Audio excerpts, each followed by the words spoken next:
vamos falar de Plotino hoje, né? O platonismo.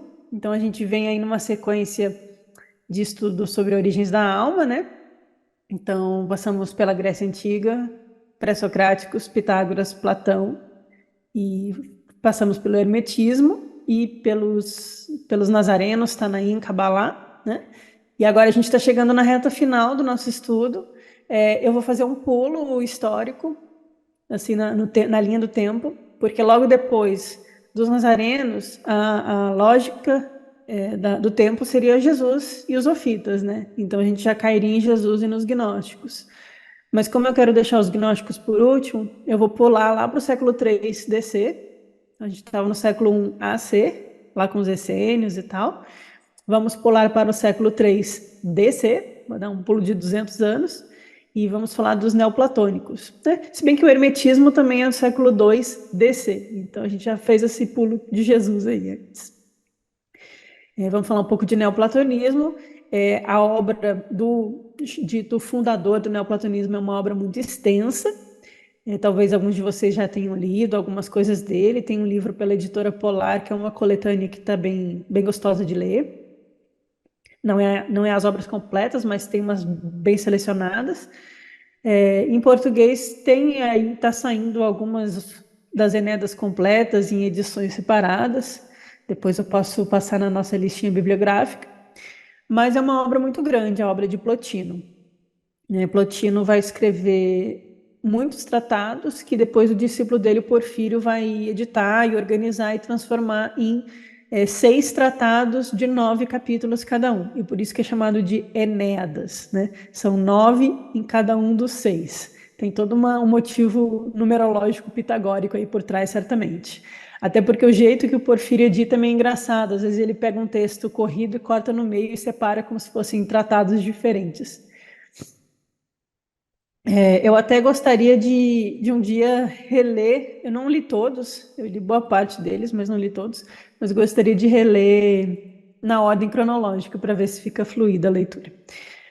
Mais parte desses tratados que o Plotino escreve, alguns vão ser chamados sobre a alma, né? Desses 6 tratados, o número 4, são 9, dentro do número 4, vão ser sobre a alma. Então eu fui direto neles e quis trazer primeiro uma apresentação geral para vocês, para a gente ver o que o neoplatonismo de Plotino fala sobre a alma, e depois eu trouxe trechos desses tratados da Quarta Enéada, para vocês sentirem um pouco o jeitinho do Plotino explicar e falar, que não vai ser em grego, vai ser em português, mas dá para ver que é um texto assim que tem uma característica muito própria, né? Tem o jeito do autor ali.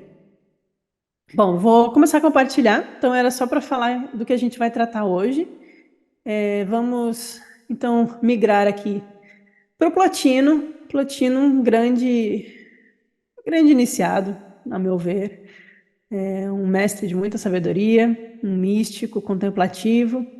Ele vai realmente ser muito influente na filosofia do mundo antigo, na filosofia dos primeiros séculos da era cristã, da era comum, né?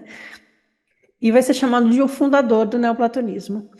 Eu já compartilhei lá no grupo 3 vídeos que eu já gravei, estão disponíveis lá no canal, sobre a biografia do Plotino e uma introdução ao neoplatonismo dele no geral, né? Porque não caberia aqui hoje eu repetir tudo, não daria tempo, né? Então eu não vou me focar muito na biografia do Plotino, mas tem um vídeo lá no canal que é só sobre a biografia dele, né? O Porfírio escreveu uma biografia do seu mestre, né? Vita Plotini, que ele escreve, que ele conta, né, as peripécias da vida do Plotino. Mas só para situar a gente no tempo, o Plotino vai ser um egípcio. Apesar dessa escultura em mármore branco, né, provavelmente ele tinha até a pele mais escura, porque ele era um egípcio do Alto Egito. Ou pelo menos é dito que ele nasceu lá, a gente não sabe, né? Essas biografias do mundo antigo é uma complicação. Mas ele nasce no Alto Egito, perto de Luxor, perto de Nag Hammadi, lá descendo do Nilo, né? Lá no Alto Egito, que é a parte mais ao sul, né, do Egito. E é dito que com 28 anos ele vai para Alexandria, né? A gente viu bastante sobre Alexandria aqui quando a gente estudou o Hermetismo no século II, como era uma cidade rica em cultura, em escolas de mistério, que até Jesus deve ter passado por Alexandria, né? Plotino vai para Alexandria, tem contato com vários professores de filosofia, etc., e encontra um professor, Amônio Sacas, que é um pseudônimo misterioso, que se torna o mestre de Plotino, né? Então, Plotino vive com Amônio Sacas em Alexandria durante 11 anos e com ele aprende. Amônio Sacas também vai ser o mestre de Orígenes, o cristão Orígenes, e eles vão ser colegas, Plotino e Orígenes. Um vai seguir para o neoplatonismo e o outro vai seguir para o cristianismo com ares platônicos, né? A gente vê que tem algo em comum ali neles. E aí o Plotino é incentivado, ele demonstra vontade de conhecer as culturas da Pérsia e da Índia, depois de 11 anos aprendendo com Amônio Sacas. Essa é uma história interessante que eu gosto de repetir para a gente ver o caráter eclético de Plotino e como ele tinha a mente aberta para aprender sobre as filosofias do mundo, ou conhecer as culturas, né, daquela região toda. Então ele segue, ele aproveita que tem uma expedição de um imperador, o imperador Gordiano, que está indo invadir, né? O Plotino não era militar, ele só pegou a carona na expedição. Então ele vai em direção à Pérsia, né? Só que aí esse imperador é assassinado no meio do caminho, dá tudo errado, o Plotino tem que fugir, então ele chega aí para a Síria, né? Ele vai indo em direção à Pérsia, a ideia era chegar na Índia, mas ele não consegue chegar até a Índia. E aí ele volta, passa um tempo em Antioquia e depois decide ir para Roma. E aí, em Roma, ele estabelece uma escola, que vai ser conhecida como a Escola de Plotino, que vai ser a origem do que a gente chama hoje de neoplatonismo. É claro que eles não se chamavam neoplatônicos, né? Eles simplesmente eram exegetas de Platão, ao modo deles no século III da Era Comum. Então, essa é uma estátua dele, diz que o Plotino não gostava de ser retratado, que pediram para ele para fazer um retrato dele, ele se negou, e aí um aluno dele começou a assistir às aulas e desenhar escondido para pegar o retrato dele para poder fazer a estátua, porque ele não queria que o corpo físico dele fosse eternizado. Ele falava que o corpo era decadente, não tinha por que ficar registrando a forma física dele. É o que diz o Porfírio, pelo menos sobre ele. Ele é uma figura muito interessante, ajudava as crianças da cidade, ele foi professor e educador dos filhos de governantes e nobres de Roma, né? Eles mandavam suas crianças para o Plotino educar, ele mantinha a sua escola muito aberta, e alguns gnósticos, inclusive, frequentaram a escola dele e deu alguns debates por causa disso. E ele tinha muito essa questão de uma vida mais simples, mística, contemplativa, era adepto do vegetarianismo, ele era adepto de jejuns, né? Ele era uma figura assim bem contemplativa mística, né? Se a gente pensar no Plotino, eu pelo menos vejo ele um pouco assim. Depois de um tempo ensinando, ele começa a escrever as ideias dele, e aí ele deixa depois para o Porfírio organizar. Mas vamos passar para frente, porque a biografia tem lá no outro vídeo. Então ele nasce aqui nessa cidade do Alto Egito, chamada Assiut. No nome grego, essa Assiut era chamada de Licópolis. Então Plotino teria nascido em Licópolis e aí foi para Alexandria. Se vocês olharem aqui no mapa, é Assiut. Aqui embaixo tem Tebas e Luxor. E Nag Hammadi está mais ou menos aqui abaixo de Armin e Dendera. Próximo de Por aqui. Dendera, nessa curva aí. Plotino nasce, ó, eu pus a data aqui, em 204 e morre em 270. Então ele vive ao longo do século III. Quando ele nasce, provavelmente aqueles textos de Nag Hammadi já estavam por aqui, né? Tanto que ele cita alguns.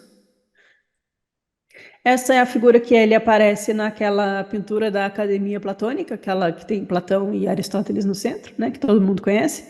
E esse aqui seria o Plotino, idealizado aqui num canto. A doutrina, ou a filosofia de Plotino, ela, como eu disse, ela é mais simples, não no sentido de ser rasa, mas ela simplifica as coisas, ela não cria grandes sistemas complexos como os gnósticos, né? Então ele vai falar de três hipóstases e de como a alma do mundo se divide nas almas individuais e na matéria, e no mundo sensível. Então, eu trouxe aqui ao longo dos slides alguns esqueminhas que tem pela internet do sistema plotiniano de emanação do Um, para vocês irem introjetando, né, na mente de vocês. Então, Plotino vai falar do Um, do inteligível, que também a gente vai chamar de nous, o mesmo nous lá do corpus hermético, e a alma do mundo. Essas vão ser as três hipóstases, as três realidades do sistema cosmológico de Plotino. O Um, o Nous e a alma do mundo. Então vão ser três. O Um, ele parece muito com a mônada lá do Apócrifo de João, né? Que ela é inominável, indivisível, imensurável, que é transcendente, não é um Deus. O Um não é Deus, não é um ser, não é Deus, não é uma consciência. Ele é apofático, ele é um não ser. Ele é tudo aquilo que não pode ser nomeado, medido, mensurado, delimitado. Isso vai cair na teologia negativa depois no cristianismo, que vai ser bastante, Plotino vai influenciar bastante alguns teólogos cristãos nessa visão, assim, Mestre Eckhart, essa mística do pseudo-Dionísio, esse não ser, esse um inominável, indizível, incognoscível, que parece bastante com o pai desconhecido dos gnósticos, né? Que ele só pode ser conhecido não pelo cognitivo, mas através de uma experiência de união. Plotino vai dizer que esse um, ele se derrama, ele transborda, e ele dá origem a um pensamento divino que vai ser o nous, a grande mente divina, ou o inteligível, ou o intelecto, essas traduções são sempre ruins, né? Que alguns autores vão associar as formas perfeitas do Platão, as formas platônicas, o mundo das ideias, essa grande mente que contém todas as coisas, que é o nous. Então temos o um e o nous. E do nous vai vir o logos e a alma do mundo, como o verbo, o som e a psique, que aí vai se dividir em almas individuais, na matéria e no mundo sensível. Mas a base do Plotino é essa, bem simples. São três. A ideia que ele traz é a de um chafariz, que eu acho muito poético, né? Ele fala de um chafariz que transborda e aí ele se derrama. Então, por que ele fala do chafariz? Porque não é que o um se divide em outras coisas e se transforma em outras coisas. O nous e a alma do mundo são um, assim como a água que está no terceiro degrau do chafariz é a mesma água que veio lá do primeiro, né? Se vocês imaginarem, depois ela retorna. E a ideia do Plotino é justamente essa, uma emanação que depois precisa de um caminho de retorno. Mas é a mesma unidade, é a mesma água, passa pelas mesmas camadas, só que ela vai fazendo essa jornada até chegar nas almas individuais. Então, já que a gente vai falar de alma, né? Mas a ideia é essa: três hipóstases, três realidades, uma que é impossível de se conhecer cognitivamente, apenas pela experiência de união última, outra que é as ideias perfeitas, ou o mundo da mente divina, a realidade tal qual ela é, e a grande alma do mundo, que vai dar origem à matéria, ao mundo sensível e às almas individuais. Dá para guardar esse esqueminha na mente? Eu vou avançar. Bom, antes de entrar no texto do Plotino, eu peguei aqui no Giovanni Reale um resuminho sobre a alma, para a gente ter um sketch geral, assim, um panorama geral sobre a alma em Plotino, e depois a gente vai para as passagens do Plotino, que são um pouco mais densas. Então, lá o Giovanni Reale vai falar da terceira hipóstase, né? Que é a terceira, eu pus aqui embaixo pequenininho, né? A terceira é a alma do mundo. Ainda não é as nossas almas individuais, é a alma do mundo. Plotino vai dividir a alma também, igual os outros na Kabbalah, o Platão, ele também vai dividir a alma em partes. Então, ele vai falar que o espírito, aqui o espírito seria o um, né? Ele transborda e gera a alma. A alma é a força operante que procede do nous. Isso está na Eneada 6.2, né? Eu fui colocando da onde o Reale tirou, né? A alma é um pensamento do espírito, é um pensamento do nous. Espírito aqui é o que o Reale está chamando de nous. A alma contempla o espírito e as coisas inferiores são as paixões da alma. Ou seja, a alma, ela se volta para baixo e tem as paixões. E ela se volta para cima e contempla o nous. Sempre aquele movimento dual da alma, né? A alma, através do nous, vê o bem. Lembra do bem platônico? O uno, se quer pensar, deve fazer-se nous. Para Platão, para Plotino, o um é o bem. O nous é o belo. Se quiserem, né, facilitar aí na terminologia. A alma pensa o que vem antes dela e ordena, dirige e comanda a realidade. Ou seja, a alma do mundo funciona como uma ordenadora do cosmos. Ela ordena a realidade, né? E ela não é estática, né? Porque o nous está em repouso, o um é repouso absoluto. Mas a alma, ela não é estática, ela tem movimento. É a energia ativa que procede do ser.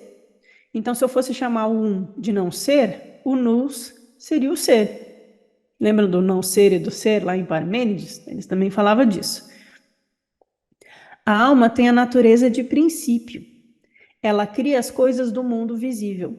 Então, aqui a alma do mundo é um demiurgo, ela é um criador. Ela ordena, ela dirige, ela comanda a realidade, ela é energia ativa, ela procede do ser e ela cria as coisas do mundo visível.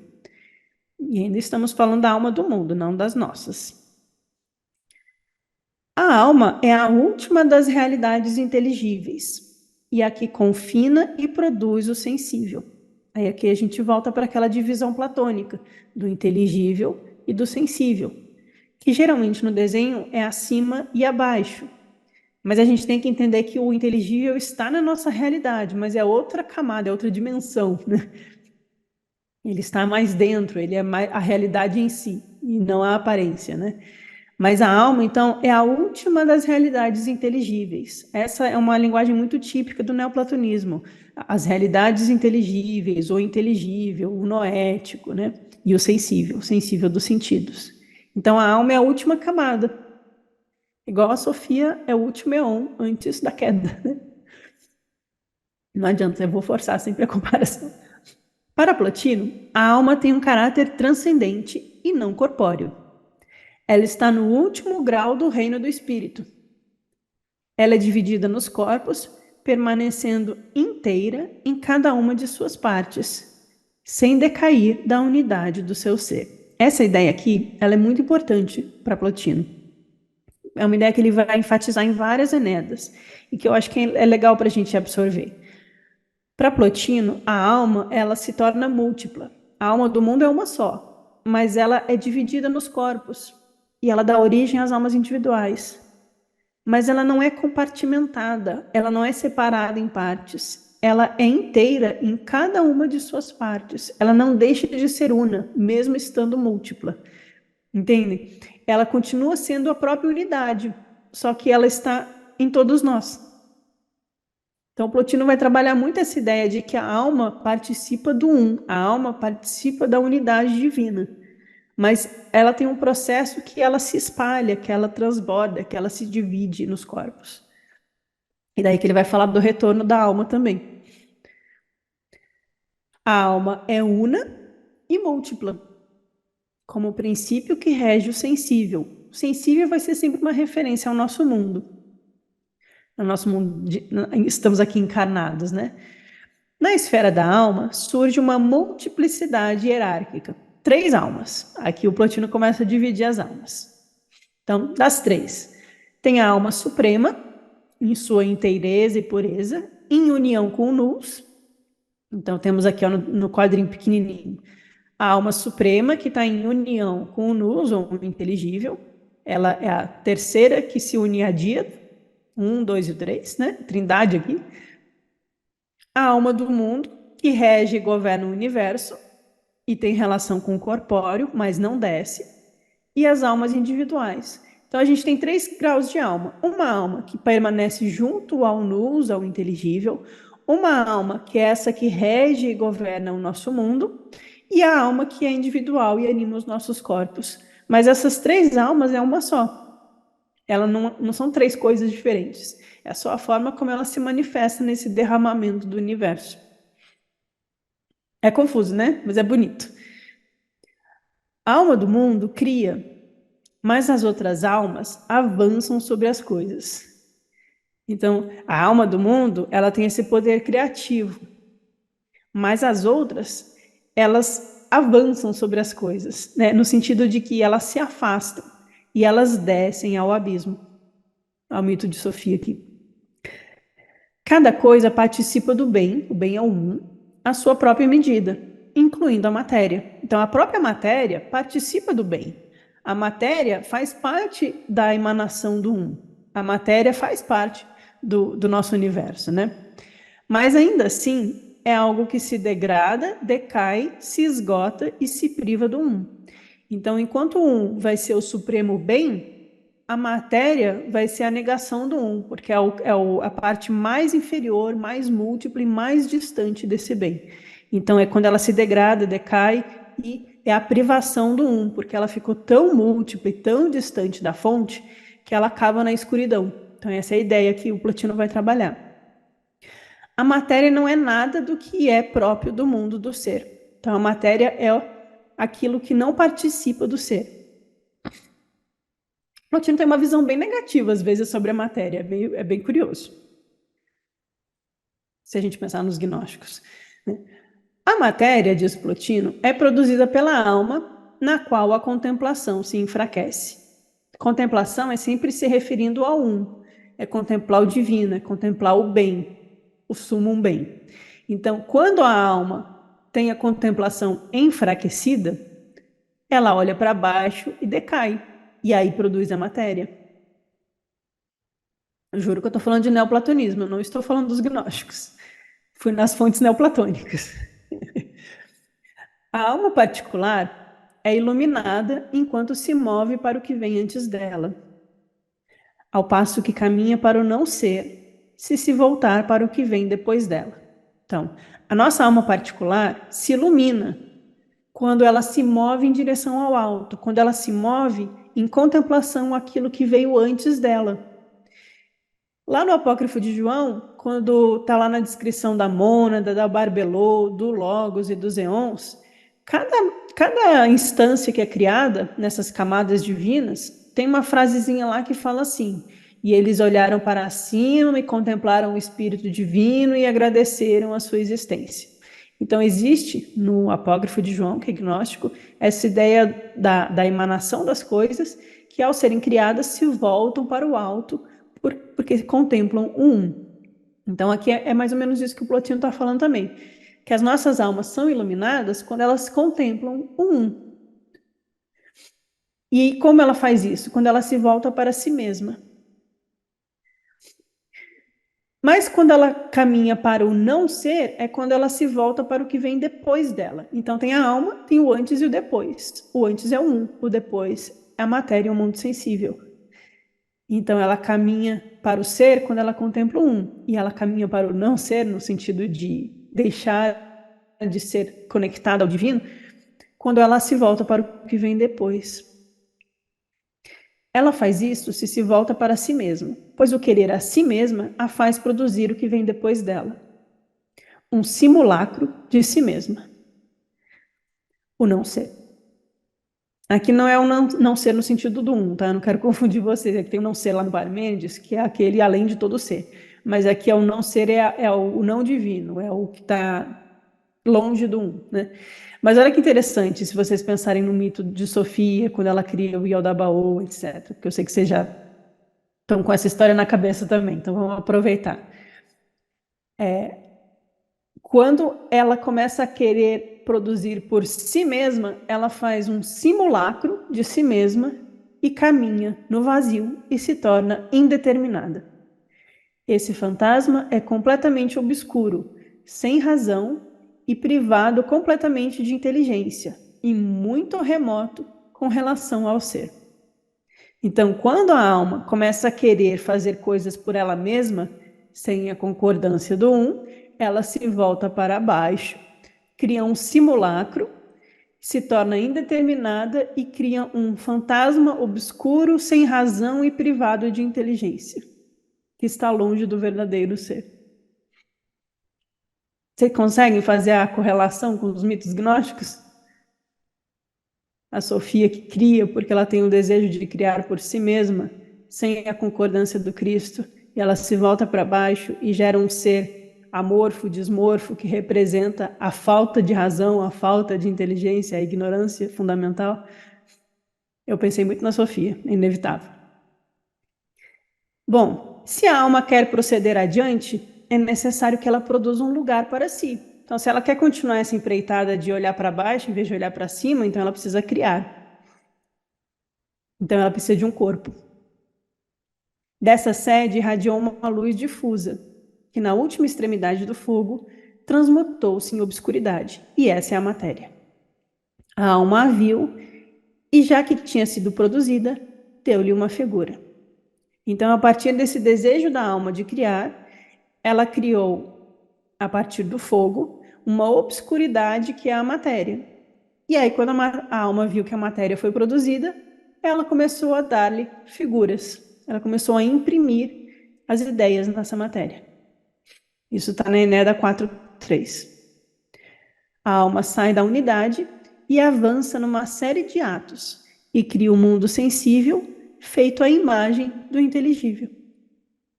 Então, é ela que copia a imagem do inteligível no sensível e imprime nessa matéria obscura a imagem do mundo divino. Nada pode ser riscado do ser. Nascer e morrer é apenas o jogo móvel da alma. Ou seja, no ser tudo é eterno, mas nascer e morrer é um movimento da alma.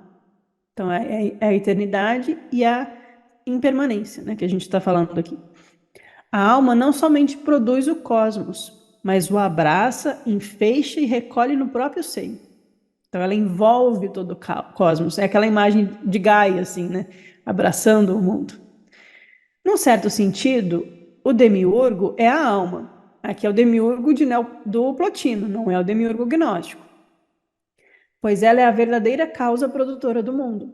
Então, diz o Giovanni Reale, que é um comentário dele, que para ele a alma é a causa produtora do mundo, é a alma do mundo. A mais bela imagem do original, ou seja, ela não é o original, mas ela é a imagem do original, e por isso ela imprime a imagem do mundo divino no mundo sensível. A vontade das almas de pertencerem a si próprias as afastou do uno. Então, enquanto a gente está perto do uno, a gente pertence à unidade. Vai surgindo um desejo de pertencer a mim mesma, uma individualidade, talvez, né? E isso faz a gente se afastar do um. E é isso que afasta a alma do mundo, do uno, e faz com que ela crie um mundo.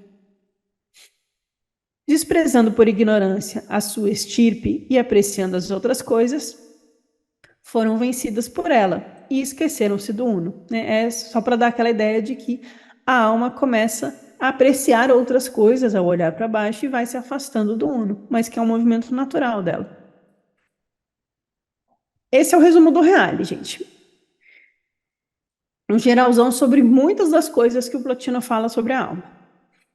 Aí, para ficar um pouco mais fácil da gente entender, eu vim para um artigo, A Ascensão da Alma nas Enedas de Plotino, do professor Bernardo Lins Brandão.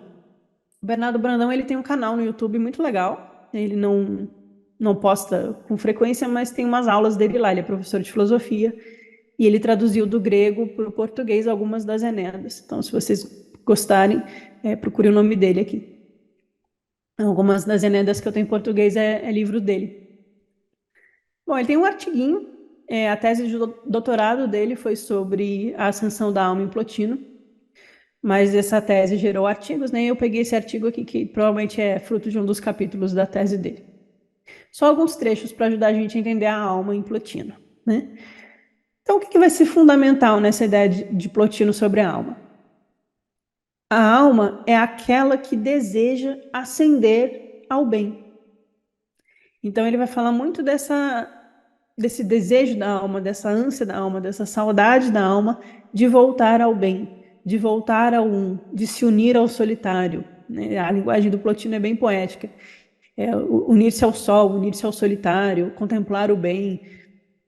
Então, na Enéada 1.6, Plotino escreve que deve-se ascender novamente ao bem. Toda alma deseja isso. Plotino afirma que o caminho em direção ao bem é algo que deve ser percorrido. A ascensão é, assim, um dever do filósofo, se ele quer realizar o desejo de toda a alma, e deve ser feita em duas etapas. A primeira vai do sensível ao inteligível, e a segunda vai do inteligível, ou do nous, ao um. Então, o que é isso? A gente tem uma alma que vem aqui do mundo sensível ao inteligível e do inteligível ao um. São as duas etapas de ascensão. Talvez seja parecido com os gnósticos quando a gente fala na subida dos 7 céus. e depois da ascensão de Sofia até a união com Cristo no pleroma de Barbelô. São duas camadas, né? Primeiro a gente vence o mundo sensível e depois a gente contempla e se une ao eterno um divino. Então é isso que a gente tem que ter em mente quando a gente fala em neoplatonismo e na jornada da alma para Plotino. É esse caminho de derramamento do um, de processão do um, como um chafariz, e de como a alma, então, retorna um fazendo essa ascensão espiritual, né? E ele vai dizer que é um dever do filósofo buscar esse desejo da alma, satisfazer esse desejo da alma, que é o desejo de retorno à unidade divina. O caminho, aqui é uma citação do Plotino. O caminho é duplo para todos.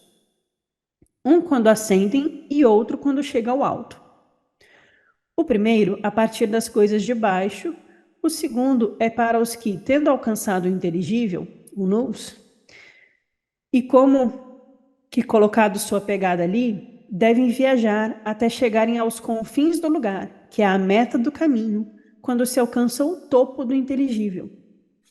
Então, Plotino vai dizer que tem dois caminhos. Um caminho que vai daqui de baixo, do mundo sensível até a mente divina, e da mente divina até o ao primordial, a fonte de todo ser. Mas esse segundo caminho é só para aqueles que já alcançaram o nous, já alcançaram o inteligível. É curioso que tem outras tradições espirituais, tem essas divisões também de um caminho, mistérios menores e mistérios maiores, né? A senda dos arhats e a senda dos bodhisattvas, até o budado. Tem essas divisões no caminho, os iniciantes e os avançados. Parece que Plotino está falando disso, é do filósofo que busca a ascensão da alma. Mas no que consiste essa ascensão? Plotino escreve que o caminho de ascensão e retorno à pátria querida, ele usa esses termos, retorno à pátria querida, não pode ser feito com os pés, carruagens ou barcos, ou seja, não adianta fazer peregrinação para um lugar achando que você vai ascender ao um viajando no mundo, né? Até é bom fazer umas viagens de vez em quando, mas não é assim que se faz a ascensão ao um. Então não pode ser feito com os pés, carruagens ou barcos, que apenas nos conduzem pelo espaço terrestre. Mas, como que fechando os olhos, deve-se mudar para outra visão e despertá-la, aquela que todos têm, mas poucos usam. Então, para ascender a um, o caminho de ascensão é feito fechando os olhos e mudando a nossa visão para uma visão interior, abrindo os olhos da alma, os olhos que veem a realidade, e despertar para essa visão que todos têm, mas poucos usam. Super místico, né, o Plotino? Trata-se, portanto, de um despertar contemplativo, um processo através do qual a alma do filósofo se torna capaz de contemplar as hipóstases superiores, ou seja, o inteligível, ou o nous, e o um.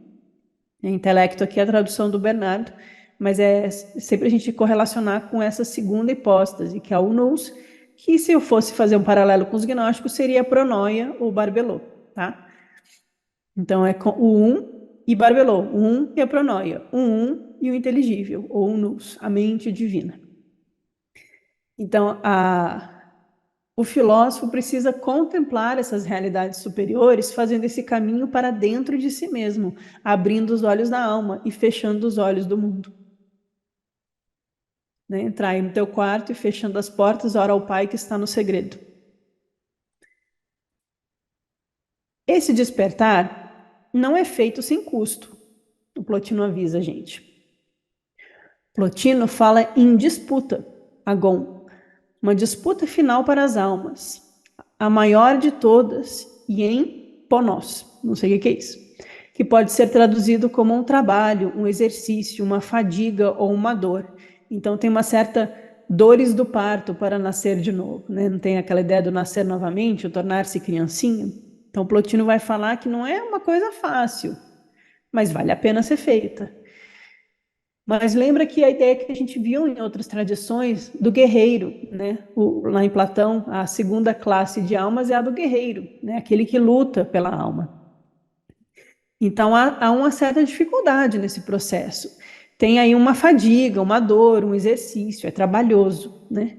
O caminho de ascensão é exigente, como um trabalho cansativo, ainda que leve a experiências intensamente desejadas, porque vale a pena, porque são os deleites, né, da vida divina. Só que o trabalho é doloroso, muitas vezes. É uma recriação do Plotino. Para Pierre Hadot, que é um filósofo mais contemporâneo, é que é o Bernardo citando, existiriam duas vias de ascensão, que longe de se oporem, seriam convergentes. Então, tem duas vias de ascensão da alma. A primeira partiria do mundo sensível e, a partir daí, remontaria a alma do mundo ao nous e ao um, e a outra seria um retorno à interioridade da alma, tornando-a desapegada do corpo e de suas paixões, para que pudesse reencontrar a pureza de sua essência. Vocês veem como os temas se repetem em várias tradições? É o desapego do corpo, a aquietação das paixões, o reencontro da pureza da nossa essência, um caminho de interioridade e um caminho de elevação da alma, ao mesmo tempo. John Dillon, que é um autor famoso aí da filosofia, em um artigo sobre a imaginação transcendental em Plotino, interpretou algumas passagens das Enedas como práticas imaginativas concebidas para levar à contemplação das realidades inteligíveis. Eu pus essa passagem aqui porque o Jung vai falar muito da imaginação ativa. E o Henri Corbin, que é um ótimo autor da gnose sufi, do ismailismo, vai falar do mundo imaginal, que é o mundo real, não é da imaginação, é o mundo imaginal. E essa imaginação ativa do Jung também não é uma fantasia infantil, é uma criação de realidades, né? Então, eu achei curioso que o John Dillon vai relacionar essa imaginação transcendental de Plotino, né, com essas práticas imaginativas, né, concebidas para levar à contemplação das realidades inteligíveis, que novamente é aquelas realidades que existem em nós e que são aquilo que é, o que realmente é, que não é a aparência, que é o real, que é platonismo, né? Isso, né? Essa ideia da aparência e do real é sempre trabalhado com Platão. Plotino vai ser um exegeta de Platão, né? Ele vai ser um platonista. Por sua vez, outra autora, filósofa irlandesa, a Sarah Rape, ao investigar os aspectos não discursivos dos textos neoplatônicos, leu algumas passagens das Enedas como alusões a exercícios espirituais, imaginativos e introspectivos, chegando a considerar certos tratados como algo parecido a manuais de meditação, ao invés de meros textos. Então, aqui é o John Dillon falando das práticas imaginativas de contemplação, que levam à realidade divina, né? Essa ideia da interioridade da alma como uma busca do um. E essa outra autora vai ver nos textos de Plotino não só textos discursivos de filosofia teórica, mas manuais de contemplação, manuais de meditação. E realmente alguns dos textos das Enedas são muito belos de ler e levam a gente até a boas emoções, né? O mundo divino não é emocional, não é emotividade, mas ele evoca na nossa alma alguns desses estados contemplativos ou incentiva a nossa alma a se colocar nessa busca. Então, achei interessante trazer essas alusões, né, dos textos de Plotino, dos ensinamentos neoplatônicos, como uma filosofia, como um modo de vida, como exercícios espirituais, né, que é asceses, exercícios de purificação, de ascensão espiritual, né, que envolve contemplação, meditação, interiorização, imaginação, né, é realmente muito prático o neoplatonismo. Ele não pode ser lido só como uma teoria, ele é uma prática da alma.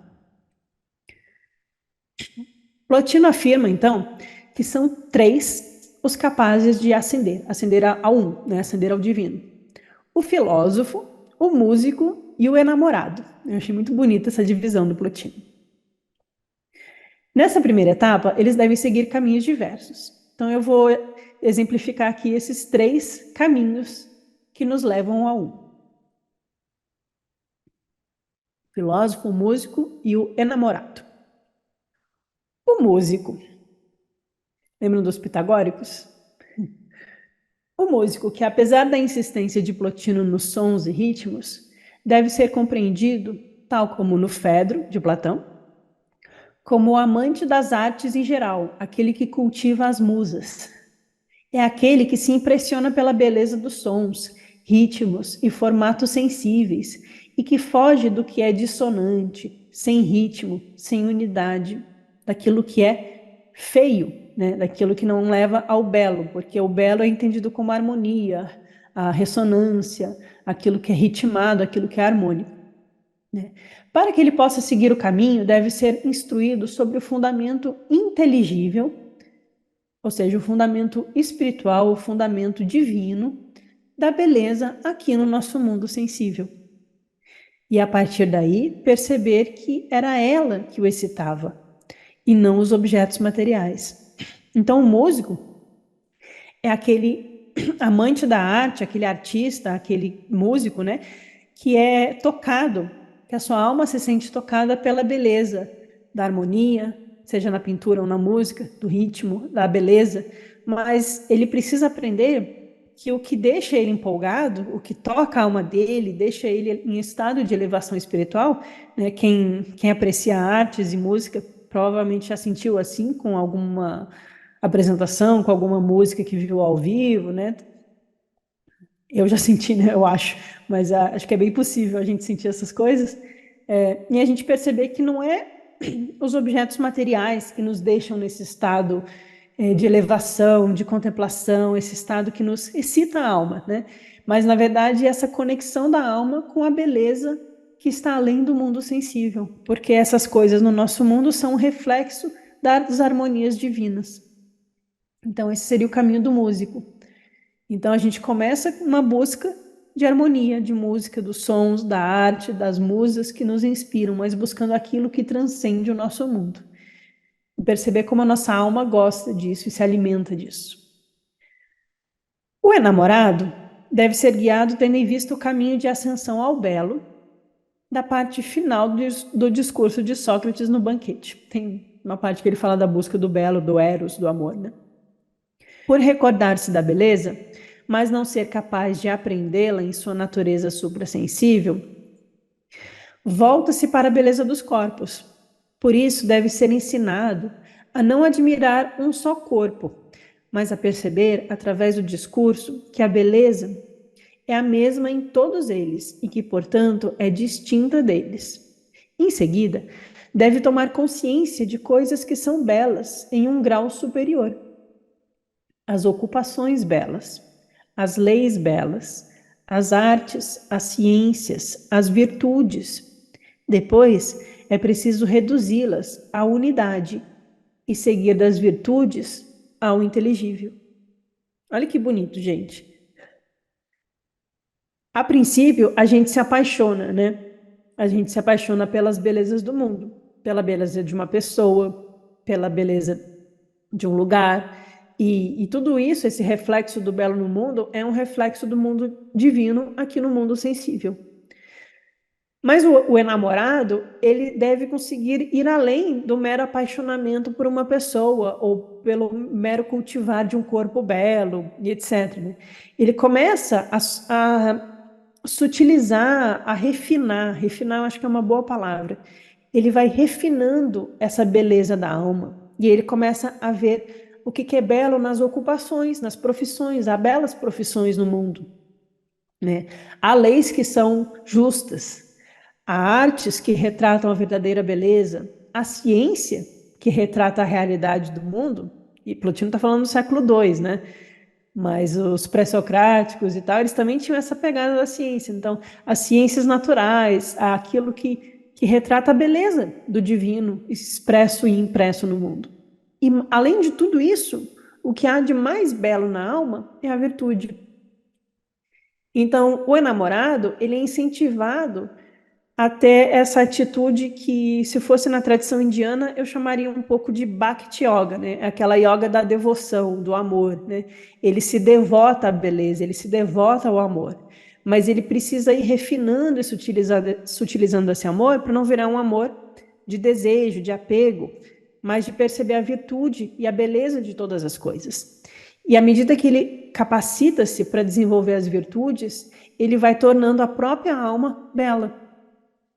E aí, quando, através do caminho das virtudes, ele é capaz de fazer a ascensão ao inteligível, ao divino, ao nous.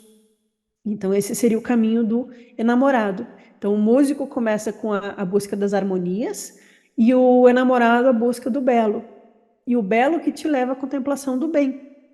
Então, a gente precisa não parar no nosso caminhar, não estagnar, né? E permitindo que a nossa alma continue buscando esse refinamento. O terceiro tipo de homem é o filósofo, que de algum modo está pronto e como que dotado de asas, né? Aqui é aquela referência no Fedro que Platão fala que a alma tem asas que foram cortadas e aí a alma cai. Então, o filósofo é o que está recuperando as suas asas. Ele possui uma tendência natural para o alto, para a metafísica, né? E, portanto, não precisa tomar consciência do esplendor inteligível. Ele já sabe que existe um esplendor inteligível, ele sente isso dentro dele, necessitando apenas de um guia que o livre de sua desorientação e o conduza para onde ele naturalmente deseja ir. Ou seja, a alma do filósofo, ele já tem essa inclinação de querer buscar o mundo divino, de querer buscar o inteligível, de querer buscar a virtude e a beleza e a harmonia, né? É algo que está quase que inato naquela encarnação para aquela pessoa, né? Mas ele precisa de um guia para não se perder nesse caminho. Sua educação segue os preceitos do capítulo 7º da República, o estudo da matemática, né, matemática que, lembrando que tem a ver com as formas divinas da realidade, lá Pitágoras, Platão, os matematicóis, né, o crescimento na virtude e a prática da dialética. Então, esses seriam os 3 tipos de caminhos que a gente pode retornar a nossa alma à unidade. Diz aqui o Bernardo Brandão: estamos diante de 3 caminhos diferentes, com o músico tendo por objeto a harmonia, o enamorado buscando a beleza e o filósofo a verdade. Por sua vez, também seria possível ler o Tratado 1.3 entendendo que o músico converte-se em amante e esse em filósofo, ou seja, é o nível 1, nível 2 e nível 3. Você começa buscando a harmonia no mundo sensível, aí você depois contempla as belezas e aí você se torna um filósofo. Essa é uma das leituras possíveis de Plotino, como se fossem etapas, né? Um depois do outro. O músico converte-se em amante e esse em filósofo. Por extensão, é possível que um homem inicialmente emocionado pelas harmonias sensíveis torne-se amante do belo e, por fim, amante da sabedoria, né? Filósofos, aquele que ama a sabedoria. Porque o amor dele foi sendo sutilizado para aquilo que é mais inteligível. Mas e a alma? Com tudo isso, o que acontece com a alma? A alma, ela cai ao projetar a si mesma na matéria. Então, voltamos para a alma, porque eu estava falando do caminho de ascensão que o Platino vai ensinar. Essas 3 etapas. Mas tudo isso só existe porque a alma caiu. E ela cai porque ela se projeta na matéria. E ela vê um reflexo de si mesma e cai. E o Plotino vai dizer que o corpo, ele participa da alma, e não que a alma está dentro do corpo, né? Que ele vai fazer uma grande elaboração, tem tratados super longos, né? De que, mas se a alma está no corpo, onde que ela está no corpo? Ela está no seu dedo, ela está no seu cérebro, né? Ele não usa a palavra cérebro, né? Mas ele vai fazendo esse jogo dialético, né? De mostrar que a alma não está dentro do corpo, mas que o corpo participa da existência da alma como uma etapa da existência dele. Mas a alma não depende do corpo, enquanto o corpo depende da alma. Faz esse jogo. Aqui de uma outra Eneda. É sempre assim, são 6 Enedas, né? E cada uma tem 9 tratados. Então aqui é a Eneda número 4, tratado 8, parágrafo 5. A alma, diz Plotino, é um ser divino que habita em locais celestiais, mas entrou em um corpo. A alma é um Deus menor, um aspecto derivativo do divino, mas, compelida por seus poderes e devido à sua tendência de trazer ordem ao que quer que esteja abaixo dela, ela penetra na esfera inferior, o mundo material, em um mergulho voluntário. Se ela voltar rapidamente, tudo fica bem. Não será ferida ao conhecer o mal e compreender o erro. Mas a alma pode mergulhar muito fundo na matéria e ficar lá muito tempo e ficar presa. Mas claro, impossível, né, gente? A alma, então, ela é compelida porque tem uma tendência a querer colocar ordem a tudo que está abaixo dela, ou seja, ela quer pôr ordem no caos, por isso ela se move em direção à matéria. Ela penetra na esfera inferior, que é o nosso mundo, e um mergulho é voluntário. Só que, nesse mergulho, ela conhece o mal e compreende o erro. Né? Ela comeu a maçã do bem e do mal, né? O fruto do bem e do mal. Ela aprendeu a distinguir a luz das trevas, o erro do acerto. Né? Em outras traduções, esse erro aqui está como pecado, inclusive. Então, se ela compreende e volta, tudo fica bem. Mas a alma pode mergulhar muito fundo e ficar muito tempo e acabar presa. Tem um outro trecho do Plotino que ele vai dizer que a alma vai ficar presa na lama da matéria, como enlameada ali, saindo daquela areia movediça, assim. Então, essa é a imagem que ele usa sobre a alma. E aqui na Eneida 4:3, assim como Narciso se enamorou de sua própria imagem no reflexo das águas, o espelho de Dionísio, e tentou beijar o seu próprio reflexo e caiu na água e se afogou, da mesma forma, as almas humanas, vendo suas imagens no espelho da matéria, entraram no mundo material em um salto para baixo, vindo do Supremo. Mas ainda assim, não são cortadas de sua origem, da mente divina, o Nubus. Não é que elas trazem o inteligível para baixo quando caem, mas é que, mesmo tendo descido à terra, a parte superior de suas almas se segura nos céus acima. Olha que imagem legal. O Plotino vai usar os mitos gregos diversas vezes nos textos dele, né? Ele vai falar de Zeus, de Narciso, de Perséfone, né? Como era o comum do mundo grego, né? Mas sempre nessa interpretação de querer explicar a natureza da alma, a natureza do espírito, né? A ascensão da alma, etc. Por exemplo, aqui uma coisa que fica clara para a gente é que as almas mergulham, então, na matéria e entram no mundo material dando um leap of faith, né? Eles dão um salto mesmo, né? A ideia é essa, que elas se jogam. Mas não é que... Aí eu vou voltar aqui a imagem para facilitar para vocês. Acho que essa aqui ajuda. Não é que a alma, ela está aqui, ó, ela está no nous. E aí ela cai no mundo sensível. Mas não é que ela traz o inteligível para o sensível. Porque o nous, ele nunca sai do seu estado elevado.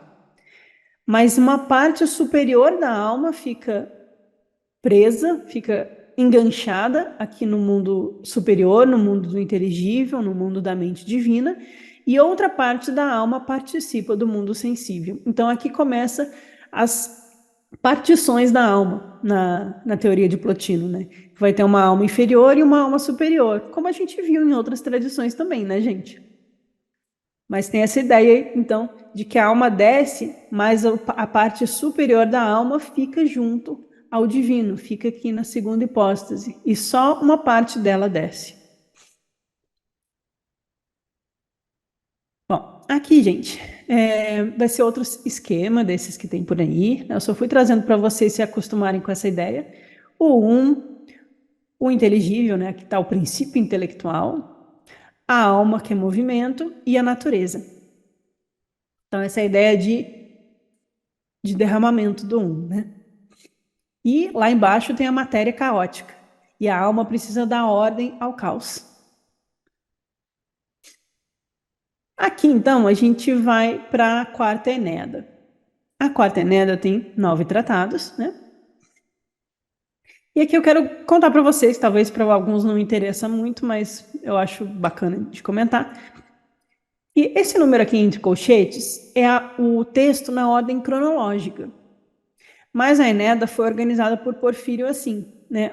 O primeiro texto da quarta é o Tratado 21 do Plotino. O segundo texto é o quarto que ele escreveu. Então, o segundo texto da quarta Enéada é muito mais novo do que o primeiro. Ele veio antes, na época que o Plotino escreveu, entende? Então, a gente pode ler numa ordem cronológica ou na ordem que o Porfírio separou, porque o Porfírio pegou por temas. Então, por exemplo, a sexta Enéada é só sobre o um, a quarta é só sobre a alma. Ele foi separando em temas. São formas didáticas, né? Mas a gente vai ver que às vezes quebra o fluxo do texto, né? Então, a gente começa da 21, vai para 4, aí aqui é 27, 28, 29 está em sequência. Depois, as últimas aqui são alguns dos primeiros tratados do Plotino, né? São 54 tratados, aqui são alguns dos primeiros.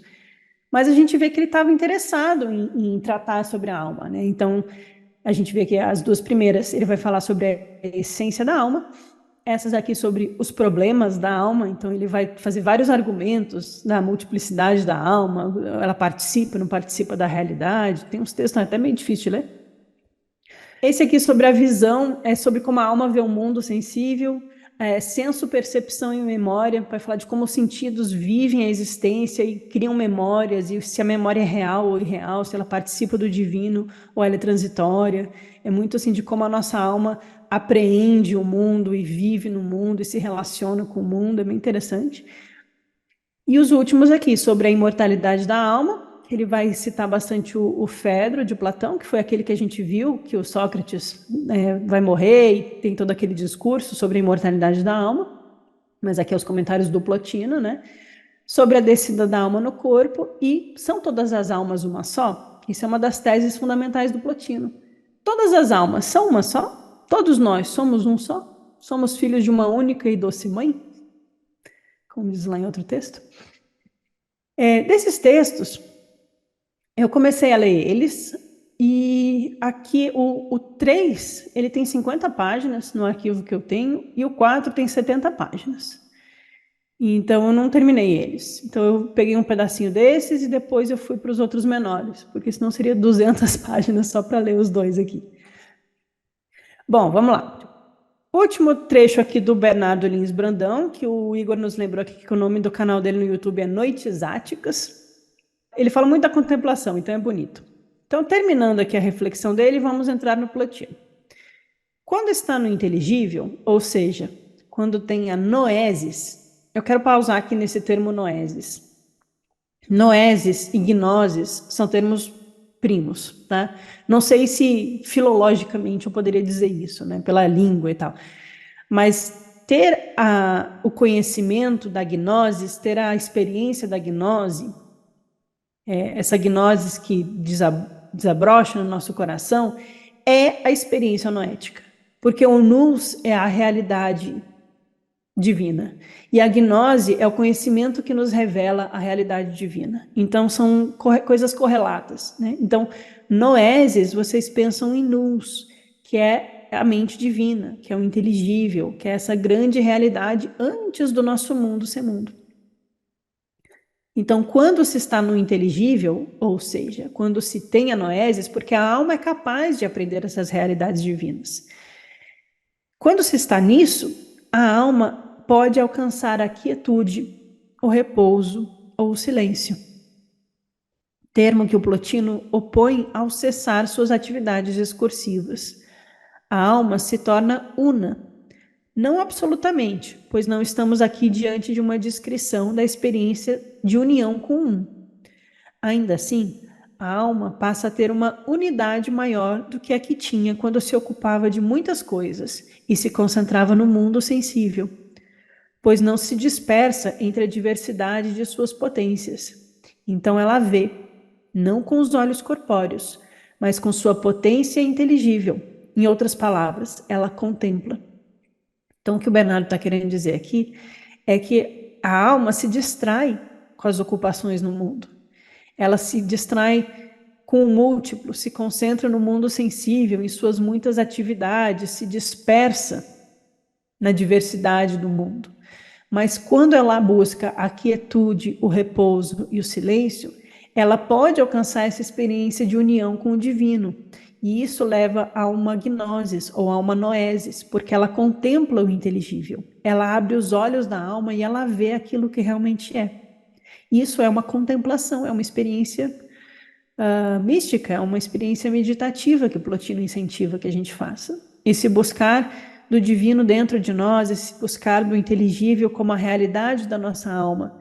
Mas para isso é preciso que ela pare de se dispersar com o mundo sensível, pare de se concentrar nas múltiplas coisas do mundo e em silêncio, em quietude, olhe para dentro. Essa é a tônica da obra de Plotino. Então, os trechos do Plotino. Aqui eu comecei pela 1. Pelo 1, Então, aqui, ó. Tratado 4, Eneada 1. 4.1. Sobre a essência da alma. Aqui vai ter muita coisa, gente. E o jeito do Plotino explicar é muito assim, um grego no século II, então, século III. Então, é um jeito de escrever que a gente não está acostumado. Ainda mais que é uma tradução do grego para o português. Eu selecionei algumas passagens que eu achei que tinha algum sentido para trazer para a gente, tá? Que é só para a gente entender mais a alma. Diz o Plotino, as almas vêm do cosmos inteligível. Aquele cosmos contém as almas sem corpos, ao passo que este contém as que estão em corpos e se dividem nos corpos. Então, o cosmos inteligível tem as almas sem corpos, mas o cosmos sensível, dos sentidos, tem as almas que estão em corpos e se dividem nos corpos. O nous, a mente divina, é sempre indiscriminado e não dividido. Por isso que é a união da alma com o nous, é a experiência unitiva, porque não há divisão na mente divina. É sempre indiscriminado e não dividido. E a alma é lá indiscriminada e indivisível. Né? Então a alma não é dividida quando ela está em relação com o nous. Mas a alma possui uma natureza passível de divisão, pois a sua divisão é o afastar-se e adentrar num corpo. Então aqui a gente tem a imagem da queda. Então, com razão, se diz que é divisível nos corpos, porque assim ela se afasta e está dividida, ela se divide nos corpos. Como então ela também é indivisa? É que ela não se afastou inteira, há algo nela que não veio, o que por natureza não é passível de divisão, ou seja, é aquele algo da alma que permanece com nous, aquela alma superior, aquela alma divina, aquela parte superior da nossa alma que é indivisível e que, portanto, ela não se divide nos corpos, ela nos liga ao nous. É o nosso elo de ligação, é o nosso antakarana aqui na teosofia, né? É aquele fio de prata que nos une ao divino, que permite que a gente esteja em contato constante com o mundo divino. E ela não desce, ela simplesmente se conecta. Mas uma parte dela desce, né? É o mesmo que dizer que ela é composta de uma parte que está acima e de outra que está ligada àquele lugar, mas fluiu até aqui, como um raio do centro. Então a alma é como esse raio que vem de um centro, uma parte fica acima e outra flui até aqui, que aqui é o nosso mundo, né?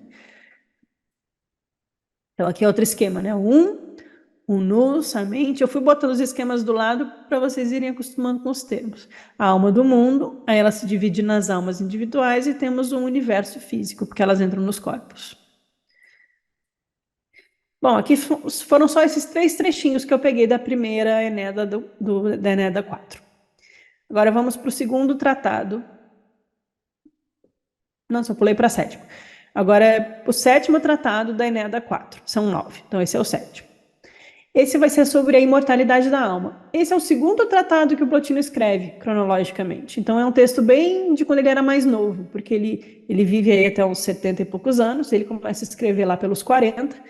Então, esse aqui é um dos textos mais novos dele. Se cada um de nós é imortal, ou se corrompe todo ele, ou umas partes caminham para a desintegração e corrupção, enquanto outras, as que são ele mesmo, perduram para sempre. É possível averiguar, investigando, de acordo com a natureza, do seguinte modo. Eu acho o texto muito truncado de ler, não sei se vocês acham também. Então, mas aqui ele está afirmando, cada um de nós é imortal. Ou se corrompe todo ele, ou umas partes caminham para desintegração e corrupção, enquanto outras, as que são ele mesmo, perduram para sempre. é possível averiguar investigando de acordo com a natureza do seguinte modo. Com efeito, o homem não pode ser algo simples, mas nele há uma alma, embora possua ainda um corpo, seja que nos sirva de instrumento, seja que esteja vinculado a nós de outro modo. Em todo caso, demos por válida essa divisão e consideremos a natureza e a essência de cada um dos componentes. É claro, à luz da razão, que o corpo, uma vez que também é composto, não pode ser permanente. Traduzindo, ele está falando que tem uma parte da alma que é permanente e é eterna, porque participa do divino, e há uma outra parte que é impermanente, porque é o corpo, ele faz parte do múltiplo, e o múltiplo é composto, e ele nasce, envelhece e morre. Mas a alma é imortal. Resumindo, né? Foi o que eu entendi desse parágrafo, pelo menos. Aqui um outro tratado, é só para ir exemplificando. Esse é o nono, então é o último da quarta Eneida, sobre se todas as almas são apenas uma. Dissemos que a alma de cada indivíduo é uma só, porque está presente toda inteira em todas as partes do corpo. E desse modo é realmente uma só, pois não tem parte de mesma numa parte do corpo e outra, né? Ela não é subdividida em partes dentro do corpo, ela não é feita de partes. A alma do mundo não é a soma de várias partes diferentes. Cada parte da alma individual é a alma do mundo em sua totalidade ao mesmo tempo. E assim está também nos seres sensitivos a alma sensitiva, e nas plantas, enfim, também a alma está inteira, em todas e cada uma de suas partes. Porventura, é assim também com minha alma e a tua, e todas são uma só? O Plotino vai dizer que os animais têm a alma do mundo, que as plantas têm a alma do mundo, e os seres humanos também, mas os seres humanos têm a capacidade logóica, têm o logos que faz a gente poder se unir ao inteligível, enquanto que as partes unas das almas dos animais e das plantas ainda não conseguem fazer esse processo. Parece um pouco com a ideia do hermetismo também isso. Então eu trouxe essa passagem só para exemplificar a questão de que ele tenta convencer a gente de que a alma não tem várias partes que se encaixam e se somam para dar uma totalidade, mas cada parte é a própria totalidade em si mesma. Né? Porque a alma ela é indivisível, na verdade. Ela só se espalha nas almas individuais. É uma ideia bem complexa. Tudo isso foi dito para que não estranhássemos a redução das almas à unidade. Contudo, a razão se pergunta em que sentido a alma é uma só. No de que provém todas de uma só ou no de que todas são uma só? Então, todas as almas provêm de uma só ou todas juntas são uma só? É um exercício de filosofia que ele está fazendo aqui. E se todas provêm de uma só, é porque essa se divide ou porque, ainda que permaneça inteira, não obstante produz muitas de si mesma? E como pode produzir muitas de si permanecendo substância? Respondamos, pois, não sem antes pedir a Deus que venha em nossa ajuda, que porquanto existe uma multiplicidade de almas, é preciso que primeiro exista uma só, e que dessa provenha a multiplicidade. Ele está tentando afirmar a existência de uma alma única, a alma do mundo, e que todas nós viemos dessa única alma do mundo, né? Sobre a essência da alma, esse é o segundo tratado. Investigando então, qual é a essência da alma, mostramos que ela não é nenhum corpo, nem uma harmonia nos incorpóreos. A alma pertence à natureza inteligível e é a porção divina em nós. Próxima àquela natureza totalmente indivisível, existe em continuação outra essência, procedente daquela que recebe daquela a indivisibilidade, mas que avançando ansiosamente a partir daquela até a outra natureza, se situou no meio de ambas, da indivisível e primária e da que, superposta aos corpos, é divisível nos corpos. Ele está falando da Sofia. Tá? Não, ele não está usando a palavra Sofia. Mas ele está falando disso aqui, ó. Que a alma se divide e ela fica no meio, ó. Ela se situa no meio.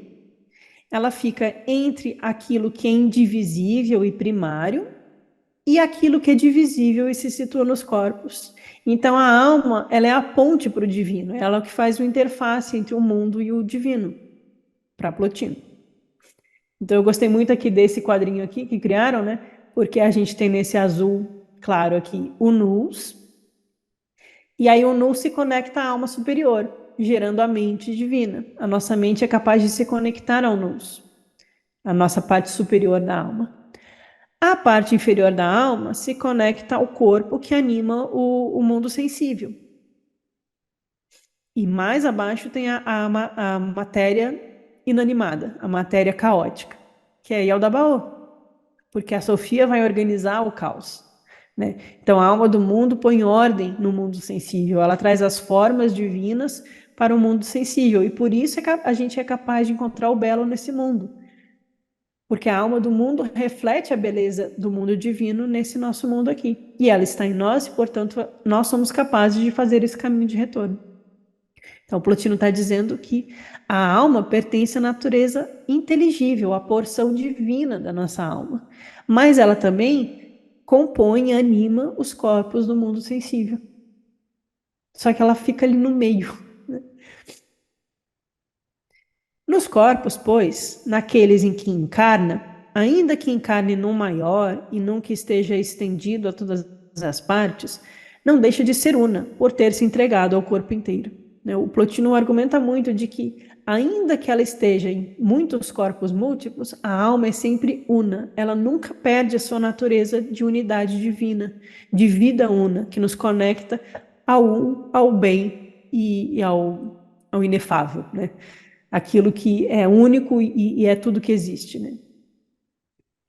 Qualquer um que tenha perscrutado essa grandeza da alma e tenha perscrutado a sua potência, compreenderá que a realidade da alma é divina e maravilhosa e pertence à ordem das naturezas que estão acima das coisas. Estando aqui, está por sua vez aqui não como algo distinto, mas como mesmo, de modo que está dividida e ao mesmo tempo não dividida.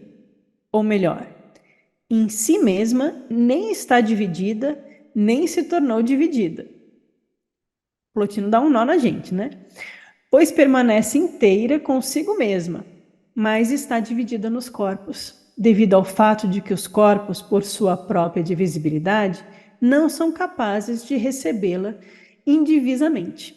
Enfim, a divisão é uma afecção própria dos corpos e não da alma, ou seja, a separatividade, a divisão, a multiplicidade, a ilusão da separatividade, a heresia da separatividade, diz lá na Voz do Silêncio, pertence aos corpos, pertence ao mundo sensível.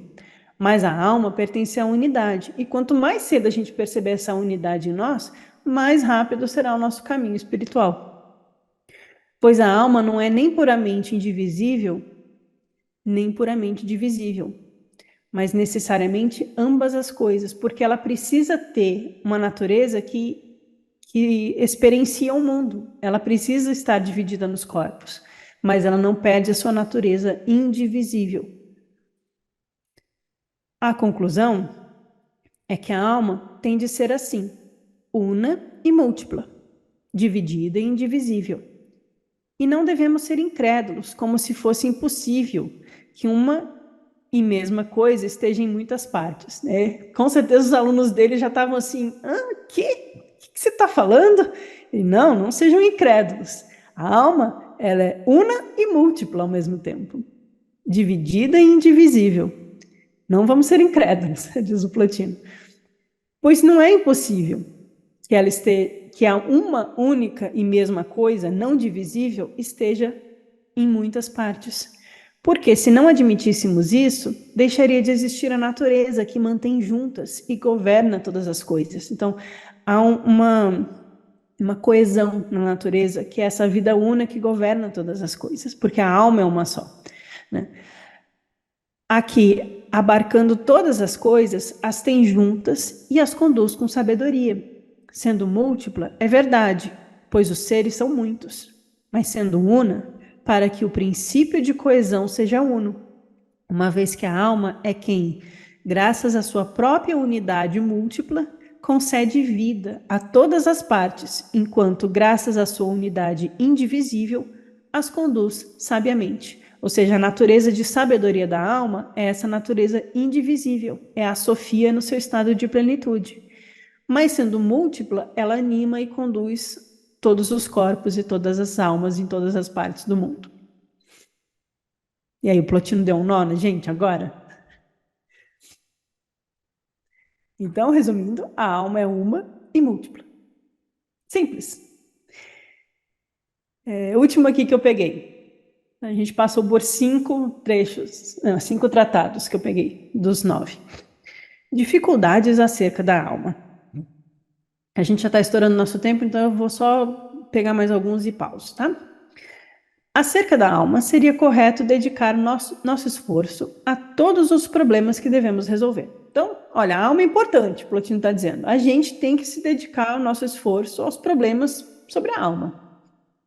Extrair a vantagem de conhecer quais são exatamente os pontos problemáticos da nossa alma. Porque em quem mais alguém normalmente empregaria o seu tempo de discussão e estudo mais razoavelmente do que acerca da alma? O que mais que vocês têm para fazer de bom na vida a não ser estudar sobre a alma? A alma é mais importante que tudo, gente. Não tem essa, não. Vai estudar sobre a alma. Por muitas outras razões, e em particular, porque nos proporciona conhecimento em ambas as direções. Na das coisas de que a alma é princípio e na dos princípios que provém da alma, ou seja, aquilo que é do alto e aquilo que é de baixo. Porque a alma que provê todas as coisas ao mundo, a alma que gera o mundo, a alma do mundo que dá origem à multiplicidade. Então, tudo que provém da alma, a gente pode conhecer. E, ao mesmo tempo, a gente pode conhecer da onde a alma veio e voltar à nossa pátria perdida. Examinando esse assunto, obedeceríamos àquela recomendação do Deus que nos exorta a nos conhecermos a nós mesmos. Então, aqui Plotino voltou para o oráculo de Delfos. Se a gente se dedicasse a estudar a alma, a gente ia entender porque é importante que a gente conheça nós mesmos. O universo é um ser animado. Diz que assim como o nosso corpo é uma parte do universo, do mesmo modo nossa alma é uma parte da alma do universo. Por isso que aquele que conhece a si mesmo conhece o todo.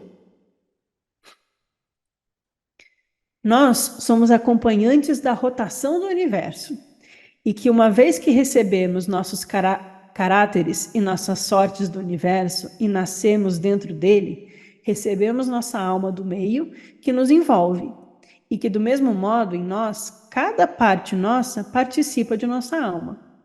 Igualmente nós, que somos partes em relação ao todo, participamos da alma total na condição de partes. Eu trouxe essa passagem aqui porque ele vai dar uma ideia do universo, dos planetas, da sorte do universo e como molda o nascimento de cada alma e como cada alma é moldada para um corpo específico e é atraída para esse corpo. Então me lembrou um pouco a questão da astrologia esotérica, lá dos gnósticos também, dos planetas que regem o destino das almas. Achei que parecia. Mas seria melhor e mais justo que dissessem que são uma única e mesma alma e que cada uma é toda. Eu vou ler só mais esse e aí eu paro, que vai estourar muito tempo. O todo diminui com seu fracionamento em partes e as partes são, em cada caso, menores que o todo. É para vocês sentirem como o Plotino é complexo às vezes. Pois, como são coisas dotadas de quantidade e têm seu ser na quantidade, e não são a quantidade em si, aumentam e diminuem. Assim, não cabe aplicar à alma o termo parte nesse sentido. O motivo é que a alma não é uma coisa dotada de quantidade, de modo que a alma universal seja uma dezena e a outra unidade, né? Então não é assim, a alma universal é 10 e 10 almas formam uma alma universal, né? É isso que ele está dizendo. É evidente que a alma não se divide do mesmo modo que as magnitudes. Também eles queriam que a alma total se fragmente em partes. Isso seria desfazer a alma total. Cada parte da alma dividida contém em potência a totalidade da alma do mundo. Então, cada um de nós representa a alma do mundo. Porque se a alma do universo comunica a todos os viventes particulares, particular a uma parte desse sentido, então, se a alma do universo se dividisse, não se comunicaria a cada uma. Mas se permanece a mesma, significa que a alma total será onipresente, por ser uma só, e a mesma presente ao mesmo tempo em muitos.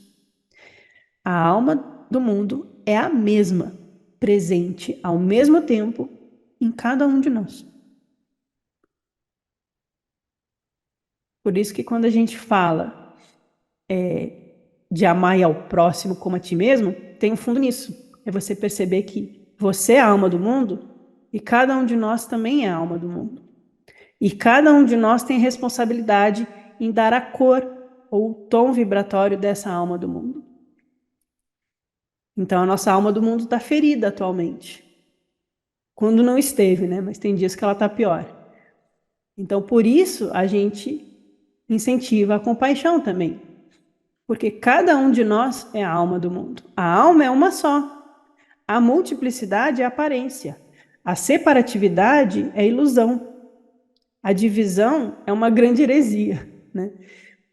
Se a gente percebe a realidade de unidade da alma e cada um de nós como essa alma, o que eu coloco nos meus pensamentos e nos meus sentimentos e nas minhas ações vai afetar a totalidade da alma do mundo. Então, quando a gente tem pessoas sofrendo, uma guerra e as coisas que vêm acontecendo, mesmo que não tenha nada a ver com a gente no nosso país, são a alma do mundo chorando, são a alma do mundo sofrendo. Então, cada um de nós, ao se colocar num caminho de busca da luz, a gente pode tentar melhorar um pouquinho a qualidade vibratória dessa alma do mundo. Porque sozinho a gente não faz verão, mas juntos a gente vai tentando trazer mais vibração de paz, de tolerância, de equanimidade, de generosidade para o mundo.